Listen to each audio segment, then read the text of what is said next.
Hello folks, this is not a review, it's just my thoughts on the limited edition i7-8086K 40th anniversary processor from Intel.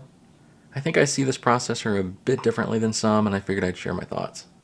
Most are looking at it from a purely performance standpoint, and that makes perfect sense. Of course, that's how you should look at a new processor. Most point out that the 8086K is at best a binned 8700K. Some have even been reporting that it doesn't overclock any better than their 8700K, so at worst, it's not even much better binned, but just an 8700K with a slightly higher base and single core boost clock out of the box. And I agree. Even given the best case scenario, the performance difference really isn't worth the price difference compared to an 8700K. And with that in mind, it would be pretty silly to buy one.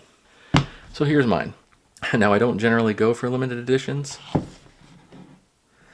Most of them feel something like very slowly closing a door in front of your cat, counting on it to panic at the prospect of being shut out, so it'll dart in at the last minute.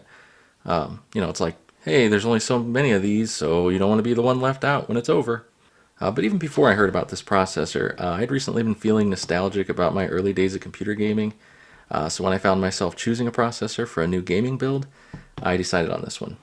Some people put money into RGB lighting, tempered glass, clear water cooling hoses to show off custom colored fluid, and more. They don't do it because the price to performance ratio makes sense. They do it because they think it's cool or it makes them smile. For whatever reason, I think the 8086K is cool. When I see it sitting on the desk, I get excited to build a computer with it. So the product definitely has some value for me. And I don't see it as any more of a cash grab than I do the RGB lighting that's getting crammed into just about every PC component in the last few years. And plenty of people seem to love them some RGB lighting.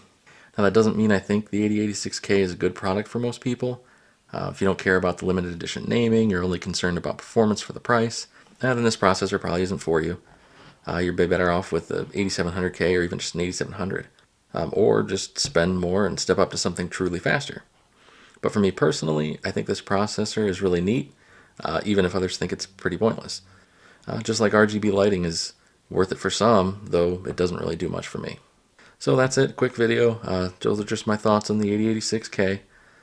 Don't know how many will care, but this is the internet. It's a vast stockpile of opinions very few people care about.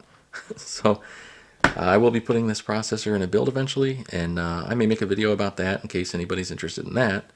In the meantime, if you have any questions, post them up down below. As always, thanks for watching. Take care.